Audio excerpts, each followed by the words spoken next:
My name is Arthur Lefkowitz, and I'm the author of the book George Washington's Revenge. The bridge behind me is Landing Lane Bridge. The bridge crosses the Raritan River between Piscataway, where I'm standing, and New Brunswick on the other side of the river. The position of the bridge, the modern bridge, is exactly where the bridge was at the time of the American Revolution. The bridge was originally built in 1772. It was a wooden structure. It's been rebuilt 4 times since colonial America. The significance of this bridge is that the town of New Brunswick was the center of the colonial town, was 2 miles south of here. There was no bridge across the Raritan River at New Brunswick.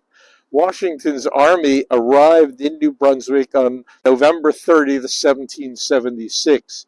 He arrived in New Brunswick, the remnants of his army, after several defeats during the 1776 campaign. At New Brunswick, he had about 3,000 men and 6 pieces of artillery. He was being chased across New Jersey by General Charles Cornwallis in command of 10,000 well-equipped troops. Cornwallis was here on this side of the river. Washington was across the river with 3,000 men. The key was to seize the bridge and cross the Raritan River.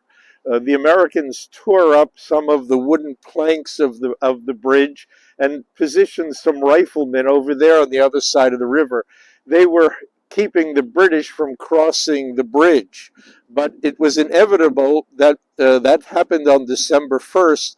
It was inevitable that they would attempt to cross the river again, across the bridge again the next day. That night, the night of December 1st, Washington had big fires lit along the banks of the Raritan River at New Brunswick, left a few hundred men marching around the fires, digging and making as much noise as possible, while he retreated with the bulk of his army south towards the Delaware River. The men left behind in New Brunswick followed Washington later that night. The British woke up the next morning. The Americans were gone. I tell the story of Landing Lane Bridge and many other stories in my book, George Washington's Revenge.